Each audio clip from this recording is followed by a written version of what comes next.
Donc, avant d'aller plus loin, nous allons essayer de faire un état des lieux, comme je l'ai dit. Mais nous allons commencer par le quadrant du cash flow de Robert Kiyosaki, qui nous présente 4 sources de revenus et en même temps qui intègre 4 catégories de personnes. Nous avons à gauche du quadrant les E et les T. Les E, ce sont le quadrant des employés. Les T, ce sont les travailleurs autonomes ou propriétaires d'une petite entreprise. Nous avons à droite le quadrant P qui concerne les propriétaires d'entreprises. Et tout à fait en bas, nous avons les investisseurs avec grand I. Donc, alors, quelles sont les réalités et les contraintes, avantages également de chaque quadrant? C'est ce que nous allons voir. Au niveau des employés, l'employé, c'est une personne qui échange son temps, son énergie, son savoir, sa connaissance contre de l'argent. Et il est limité par le temps parce qu'il est payé à l'heure. Quel que soit le salaire que vous avez, vous devez savoir que vous avez un salaire à l'heure. Et l'employé également est une personne qui a un revenu limité et fixe, qui évolue très souvent, qui évolue de façon vraiment très faiblement. Voilà, il faut se faire débaucher à plusieurs reprises pour pouvoir vraiment atteindre un certain niveau de rémunération. Et il n'a aucun revenu passif. Il n'a aucune optimisation fiscale. Il paye souvent plus d'impôts, plus de taxes avant même de percevoir son salaire. Il manque également de temps pour sa famille. Et généralement, dans ce cadre, lorsque vous avez des promotions, vous évoluez dans l'organigramme, vous sentez que vous manquez davantage de temps. Voilà. Et ça, c'est la réalité des employés. Alors, au niveau des travailleurs autonomes, les travailleurs autonomes sont à peu près similaires aux employés. La seule différence, c'est qu'ils sont eux-mêmes leurs propres employeurs et ils sont eux-mêmes l'employé de souvent l'entreprise. Et ce sont des gens qui ont des revenus variables qui peuvent, avec un peu d'effort, avoir souvent beaucoup plus que les employés. Ils ont les mêmes réalités. Au niveau de la droite, qui concerne les propriétaires d'entreprises et les propriétaires de systèmes ou de business, ce sont des individus qui, eux, ont compris et qui se sont dit, oui, il faut que je mette en place un système qui va me permettre de pouvoir continuer à avoir de l'argent lorsque, n'est-ce pas, je ne serai pas en place, lorsque je ne serai pas en position.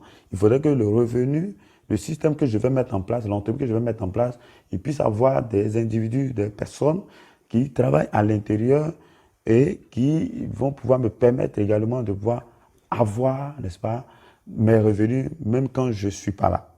Donc, ce sont des individus qui tirent leurs revenus de l'effort de plusieurs autres personnes. Ce soit peut-être des employés ou des partenaires, pour ceux, par exemple, qui sont dans certains business. Et l'individu en question qui évolue dans ce cadre, qu'il soit malade ou en vacances, il peut toujours continuer à avoir de l'argent. Vous voyez? Et il a des revenus passifs et pour la plupart du temps illimités qui ne dépendent pas de lui. Voilà. Et pour cela lui permet d'avoir également beaucoup de temps pour sa famille et pour vivre ses passions, pour vivre ses rêves, faire ses voyages, vraiment visiter le monde comme bon lui semble. Et ce sont des gens également qui ont une très bonne optimisation fiscale. Les investisseurs, également, ils sont similaires, ils sont un peu semblables aux propriétaires d'entreprises. La seule différence, c'est que eux, ils investissent, voilà, dans des actions, dans des obligations, dans des titres, n'est-ce pas, dans l'immobilier, et qui attendent en retour, n'est-ce pas, que leur argent, leur investissement puisse leur procurer, n'est-ce pas, des revenus. Donc, c'est en réalité ce qui leur donne beaucoup plus de temps, également comme les propriétaires d'entreprise, et c'est au niveau du cadran droit, du côté droit du cadran du cash flow que se trouve très souvent l'indépendance financière à cause de cette configuration de leur système, de leurs actifs. Alors, donc, au regard de cette analyse, qu'est-ce qu'il faut faire selon Robert Kiyosaki? Robert Kiyosaki nous conseille simplement de passer du côté, du côté gauche du cadran au côté droit, n'est-ce pas, du cadran de cash flow, en mettant en place ou en créant une entreprise classique. Voilà, ça peut être une boulangerie, ça peut être un grand restaurant, une usine, je ne sais quoi, une compagnie peut-être de négoce ou d'assurance, je ne sais, ou une banque, mais il faut créer une entreprise. Voilà, il faut créer une entreprise. Si on veut quitter le cadran EET, il faut créer une entreprise. Et pour cela, il faut créer un type, soit une entreprise de type C ou acheter des franchises. Ça, on retrouve ça beaucoup aux États-Unis. Et ou la troisième proposition que Robert Kiyosaki nous donne dans son livre Le quadrant du cash flow, il nous propose également de participer à une entreprise de marketing relationnel qui n'est pas vraiment très coûteux. Donc, nous allons essayer pour la suite de nous attarder un peu sur ce type d'entreprise parce qu'il peut permettre à plusieurs personnes qui n'ont pas des revenus élevés maintenant et qui sont souvent très occupées, qui ne peuvent pas quitter leur emploi, de pouvoir entreprendre et commencer à créer leur entreprise avec leur temps partiel. Alors, je vous laisse simplement, avant qu'on rentre dans le vif du sujet, à apprécier ces séquences vidéo qui vont suivre pour votre pleine information. Merci.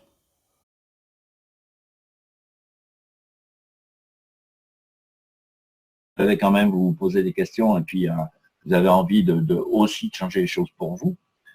Maintenant, on va passer un peu plus dans le vif du sujet avec le marketing de réseau. C'est quoi le marketing de réseau? D'abord, comme je l'ai dit, c'est des produits de qualité supérieure. Ça, c'est incontournable. Quand je parle de qualité, je parle aussi de produits, pardon, je parle produits ou services, hein, parce qu'il y a des services qui sont excellents aussi dans le marketing de réseau. C'est vraiment ce qui motive souvent les gens au départ. On rentre parce que le produit nous interpelle et nous appelle.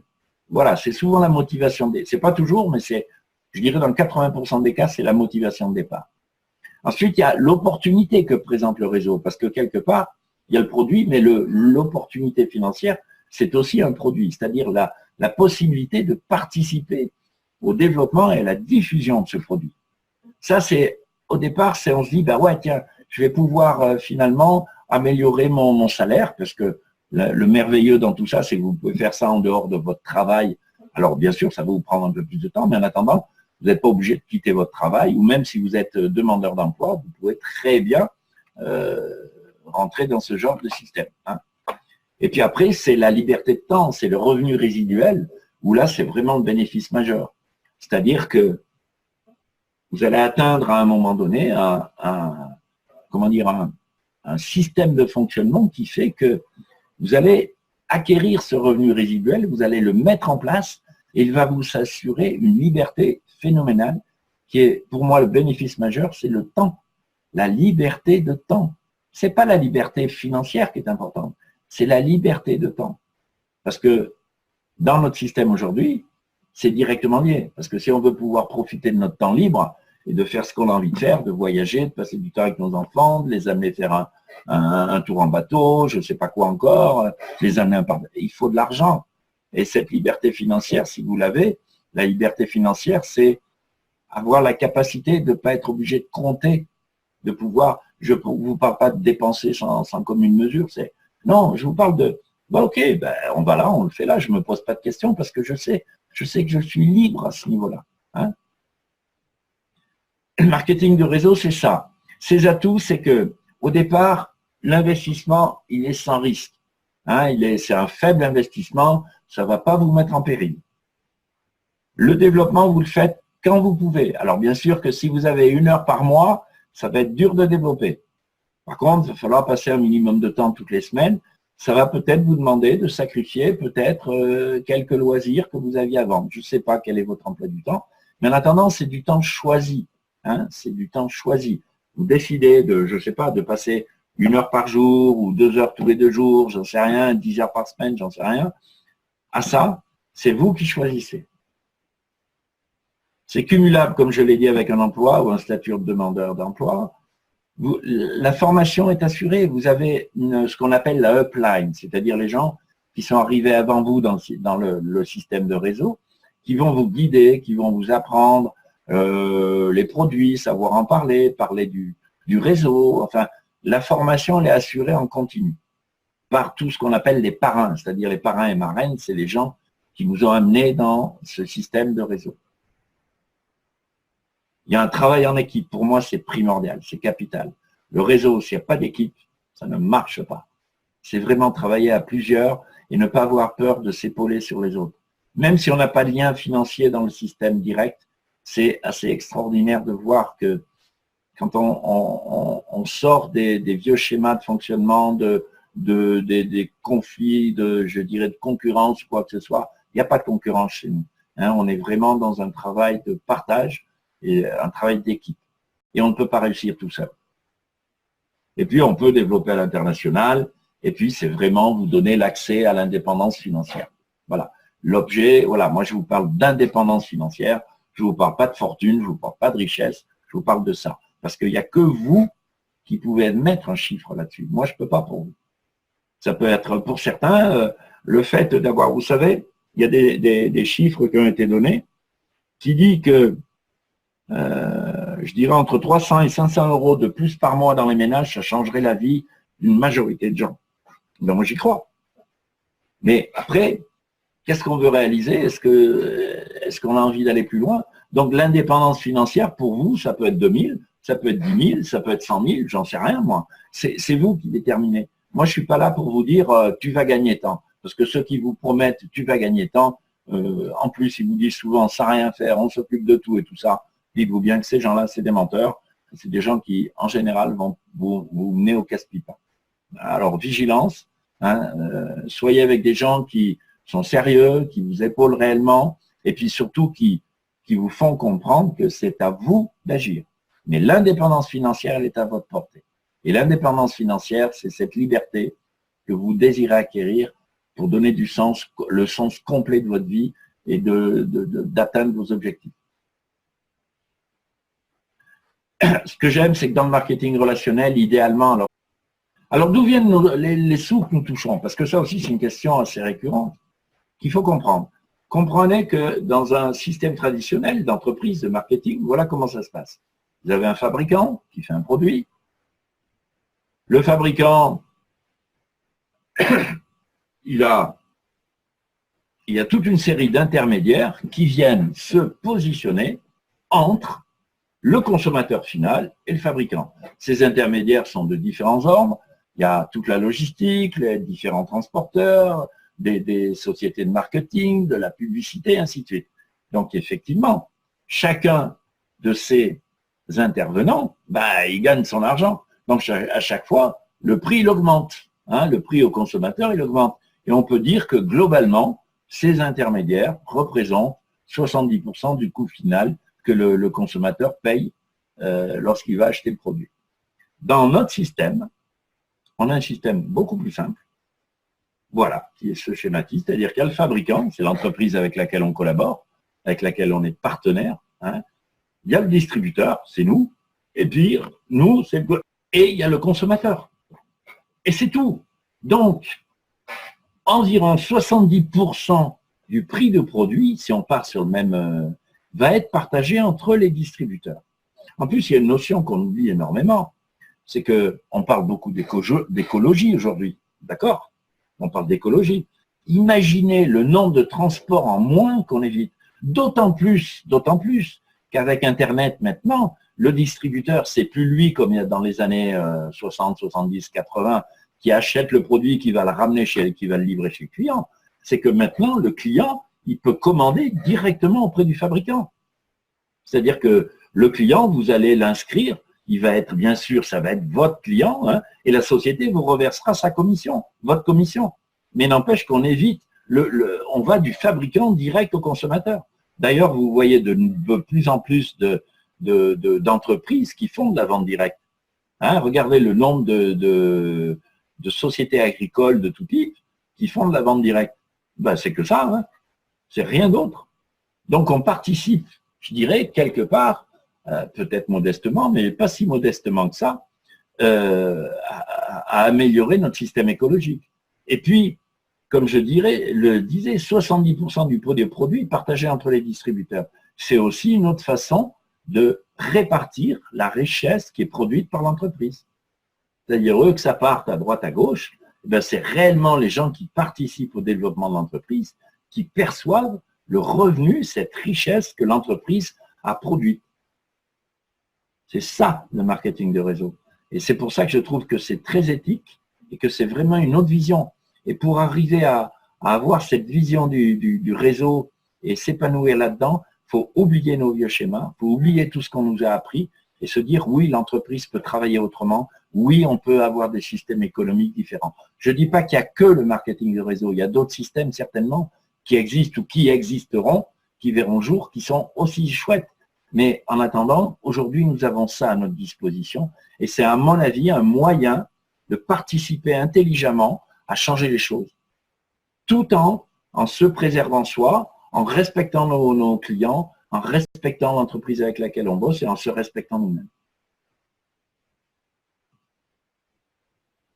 Alors, les produits, d'où viennent les revenus? Comme je disais, il y a les marges sur les ventes de produits, il y a les commissions sur le chiffre d'affaires qui est réalisé par toute votre équipe, et puis il y a des bonus qu'on appelle des bonus de leadership, c'est-à-dire qu'en général, vous verrez ça avec les gens qui vous invitent, quand vous arrivez à franchir certains rangs, vous avez des bonus supplémentaires, et puis il y a des bonus qui sont spécifiques à chaque entreprise, donc on ne peut pas détailler, puisqu'en fonction des entreprises, on va appliquer telle ou telle forme de bonus.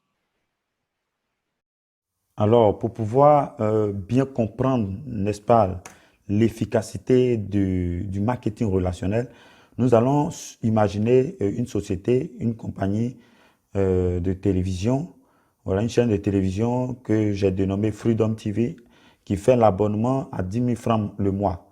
Et donc, qui vend son service par le marketing relationnel, c'est-à-dire un individu ou un client X qui est venu et qui est abonné, va se charger à son tour, ayant vu l'excellent programme de cette chaîne de télévision, va en parler autour de lui, de ses collègues, ses amis, ses parents, qui vont à la fois et à leur tour le rejoindre, s'abonner au regard de ses recommandations et à leur tour également vont en parler de bouche à oreille à certaines personnes de leur connaissance et qui vont eux aussi les rejoindre. Mais vous allez voir que le nombre va commencer à grandir.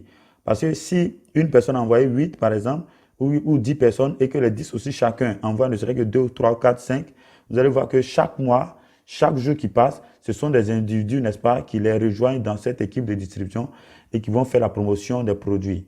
Alors, au fur et à mesure, vous allez voir que le nombre devient encore plus important. Donc, les premières personnes qui sont venues par cet individu, c'est sa première génération. La deuxième génération vient par ces personnes en question qui sont venues par lui. Et la troisième génération également va suivre les deuxièmes générations. Et ainsi de suite. Alors, donc, c'est ce que nous appelons le réseau marketing. Tous ces individus que vous voyez là constituent la force de vente et sont chargés de promouvoir, n'est-ce pas, cette chaîne de télévision. Alors, nous allons présenter un tableau tout de suite qui va nous permettre d'apprécier au mieux la puissance et le dynamisme du marketing relationnel. Supposons que la société partage 20%, n'est-ce pas, de l'abonnement, des frais d'abonnement à son réseau marketing. Mais ils vont les diviser, et ces 20%, ils vont les répartir sur 5 niveaux de profondeur, sur 5 niveaux, sur les 5 générations.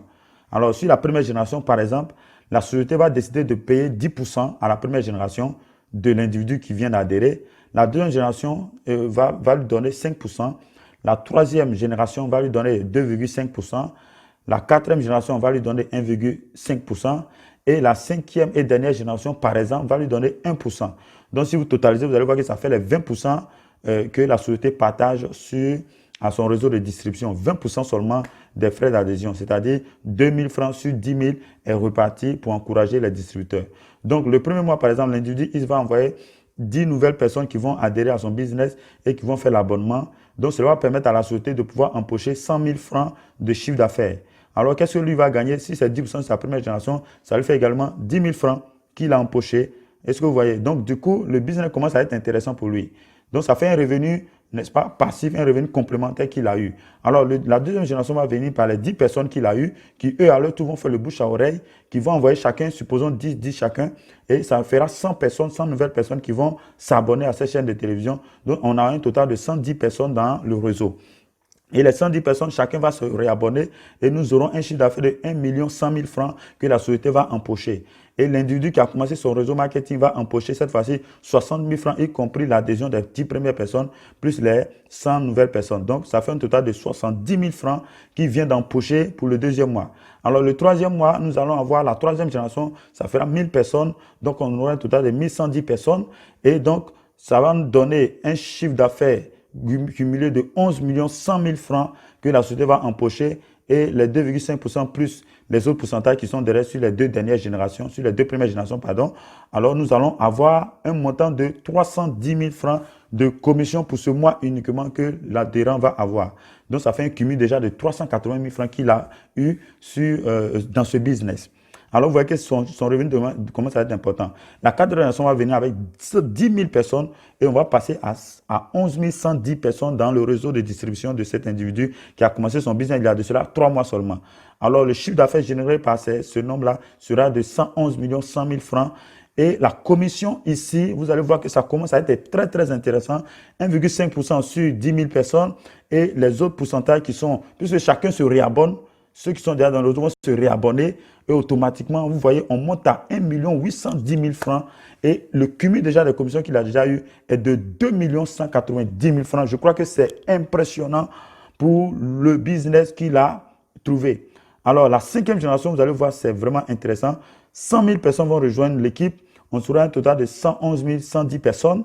Et le chiffre d'affaires généré par 111 110 personnes qui se réabonnent chaque mois et qui aussi recrutent d'autres partenaires qui vont s'abonner à cette chaîne-là, on aura 1 111 100 000 francs que la société, cette chaîne de télévision va empocher. Grâce à qui, M. Is, qui n'était qu'un simple abonné de bouche à oreille aujourd'hui, il a permis à la société d'avoir 1 milliard. La société lui retourne ne serait-ce que 11 810 000 francs en termes de revenus passifs sans vraiment grand effort. Et le cumul déjà fait 14 millions. Et je crois que ça s'apprécie. Alors, chers partenaires, chers amis. Alors, les points clés. 3 notions dont vous entendrez souvent parler dans le marketing de réseau. C'est l'effet de levier, c'est la duplication et le revenu résiduel. Bon, revenu résiduel, je vous en ai déjà parlé. On va parler des deux autres. Alors, je ne vais pas rentrer vraiment dans le détail, parce que sinon, ça pourrait prendre des heures, mais l'effet de levier, c'est quoi? C'est la puissance des nombres, c'est la force de l'équipe. Imaginez, moi, je connais quelques personnes, allez, je connais 4-5 personnes, mais ces gens-là connaissent des gens que je ne connais pas.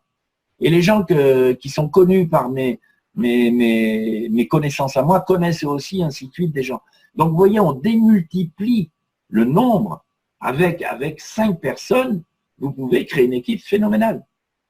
Avec Béatrice, dans un réseau, on était, je ne sais plus combien on avait, je crois 6 lignées, on a créé une équipe de 25 000 personnes.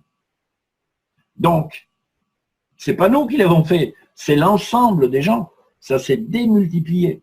L'effet de levier, c'est ça. C'est l'intelligence du marketing de réseau, c'est de profiter de cette puissance-là. La duplication, c'est quoi? C'est de se dire, ben, tout le monde n'est pas entrepreneur à la base. Donc, il faut donner aux gens un système pas trop compliqué pour qu'ils puissent le reproduire et puis l'expliquer à leur tour. La duplication, c'est ça. C'est mettre en place un système qui peut être facilement reproductible et utilisable par les gens et surtout enseignable aussi à leur tour, parce qu'à leur tour, ils vont l'expliquer. C'est ça. C'est toute la base. C'est les 2 clés de la base. Et bien sûr, le revenu résiduel, j'en ai déjà parlé. C'est vraiment trouver cette autonomie à la fois dans le temps, la liberté de temps et l'autonomie financière. Alors là, pareil. Donc, comprenez que c'est ça. Ben, l'effet de levier, c'est passer d'une croissance linéaire, temps contre argent. Donc, la croissance, elle est linéaire. Hein. On va voir un petit schéma tout à l'heure. À, voilà, je développe un réseau, un groupe. Là, je profite de la dynamique d'un groupe. C'est-à-dire que, ben, au lieu d'être tout seul, ben, on est une multitude, et là, j'ai une croissance qui est exponentielle. Et comme le disait Paul Getty, je préfère recevoir 1% de l'effort de 100 tonnes que 100% de mes propres efforts. Réfléchissez à ça. C'est ça la merveille du réseau. Et attention, on ne travaille pas, parce qu'il y en a qui me disent, ouais, mais alors je gagne de l'argent sur le dos des autres. Non, non, arrêtez avec ce genre de notion complètement idiote. C'est pas du tout le cas. C'est que vous êtes récompensé pour l'effort de développement que vous avez fait. C'est comme si vous étiez dans une entreprise responsable d'un service commercial, que vous avez embauché des commerciaux à développer une clientèle. C'est la même chose. La seule différence, c'est que tout ce groupe va être récompensé sur les résultats. Il n'y a pas que vous, tout le monde va en profiter. Et que quand on démarre dans le réseau, on démarre tous en haut de la fameuse pyramide. On est tous en haut.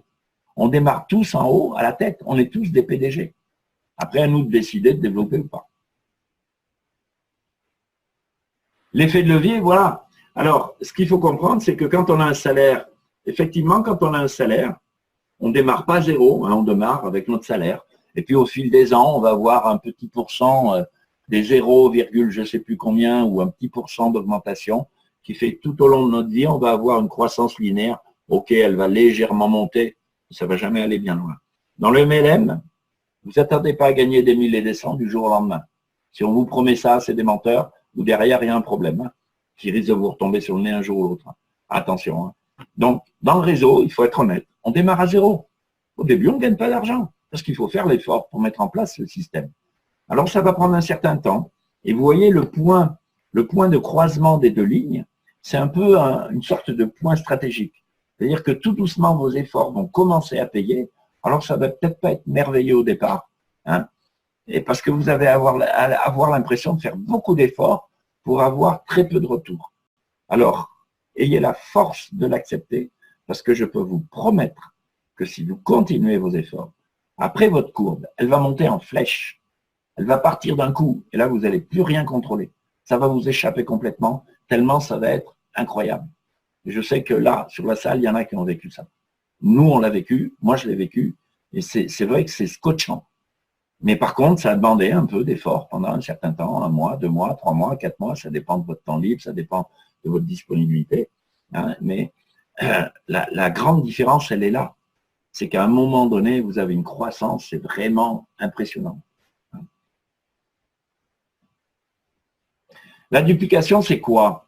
C'est la mise en action en fait de cet effet de levier. C'est-à-dire que vous profitez de la force d'un groupe et il faut le mettre en action. La duplication, c'est dupliquer, c'est reproduire un système de développement pas trop compliqué, de façon à ce que tout le monde puisse se l'approprier, puisse l'utiliser et puisse à son tour le transmettre. Un système, c'est quoi? Ben, c'est comment se comporter, comment présenter les produits, c'est comment faire une présentation, c'est des choses très simples qui paraissent au départ complètement inaccessibles et qui sont en réalité très très simples. L'effet de levier plus la duplication, c'est le mélange de ces deux choses qui font que les revenus résiduels vont se mettre en place au fil du temps. Je vais vous donner quelques détails qui vont vous permettre de comprendre l'impact de cette affaire. Entre 1890 et 1990, sur 100 ans, d'accord, il y a à peu près dans le monde 3 600 000 personnes qui sont devenues millionnaires. D'accord? En 100 ans. Dans le monde. Entre 1991 et 2001, on a doublé ce chiffre. On est passé à 7 200 000. Ça fait, ouais, à peu près doubler ce chiffre. Il y a 10 ans et l'autre il y a un siècle. Ouais. On a fait en 10 ans l'équivalent de ce qu'il y a un siècle. C'est des vrais chiffres, ça. Hein. Ensuite, d'ici 2015, c'était entre 2001 et 2015, d'accord, on attend 18 600 000 personnes qui seront devenues millionnaires. Et 85% de cette population le sera liée au marketing de réseau. Ça fait 40 ans que ça existe. Mais depuis ces 10 dernières années, ça a pris un essor considérable dans le monde. Le chiffre d'affaires qui est généré dans le monde par le marketing de réseau, c'est absolument colossal. J'ai d'autres trucs que je pourrais vous montrer sur l'impact. Donc ça en fait, du coup, le meilleur ascenseur social pour ces 10 prochaines années. En France, le marketing de réseau a généré en 3 ans plus de 100 000 emplois. Je parle de gens qui payent des cotisations. Je ne te parle pas des gens qui ont lancé et qui font rien. 100 000 emplois en 3 ans. C'est l'entreprise la plus performante. Et c'est pour ça qu'il y a 2 ans, l'État a, avec le soutien de notre... a mis le paquet pour restructurer légalement le développement du marketing de réseau. Parce qu'ils se sont rendus compte que ça avait un impact énorme. Ils ont mis...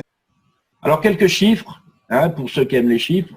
Alors, j'ai les chiffres de 2015 parce que pour l'instant, ceux de 2016 ne sont pas encore disponibles. Mais vous voyez que le chiffre d'affaires mondial était de 183 milliards d'euros en Europe 28 milliards et en France de 4,14 milliards. Voilà, c'est présent, le marketing de réseau et la vente directe sont présents dans plus de 150 pays. Ça représente à peu près 100 millions d'hommes et de femmes. Et en France, on estime à peu près à 640 000 personnes. En fait, ces chiffres sont nettement en dessous de la réalité. Pourquoi? Parce qu'ils viennent des fédérations officielles, c'est-à-dire la FVD, la Fédération française de vente directe, de CELDI, qui est la Fédération européenne de vente directe. Donc, ce sont les gens qui adhèrent aux fédérations. Il y en a qui n'aiment pas les fédérations, qui ne veulent pas adhérer. Je peux vous dire qu'il y a beaucoup d'entreprises qui marchent très bien, qui ne sont pas adhérentes de ces fédérations. Donc, ces chiffres, en fait, sont en dessous de la réalité. Et puis, aujourd'hui, en 2017, 2016, 2017, je peux vous assurer que la croissance est énorme, hein. Il y a eu des croissances en bourse de sociétés de réseau et de vente directe qui étaient cotées en bourse, qui ont été fulgurantes et qui ont été les plus importantes dans les années de 2000 à maintenant que tous les autres systèmes d'entreprise ou d'industrie. Voilà pour les chiffres, hein. C'est juste pour la petite histoire. C'est toujours bon de voir que ça représente quand même une masse économique colossale qui se développe de jour en jour, sur tous les pays qui permettent ce genre de développement économique.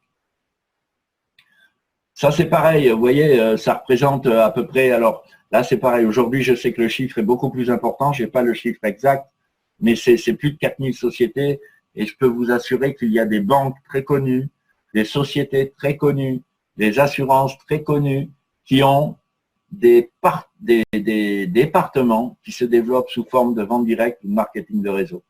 Parce que pour les entreprises, c'est très intéressant aussi. Ce n'est pas intéressant que pour le distributeur, que pour celui qui décide de s'investir là-dedans, mais pour l'entreprise, c'est aussi intéressant.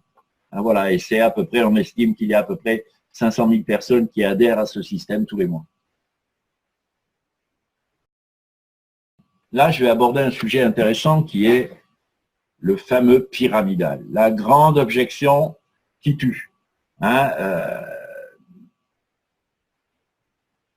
La pyramide, les gens, c'est le grand focus, c'est la grande objection, c'est « mais votre système, c'est un système pyramidal ».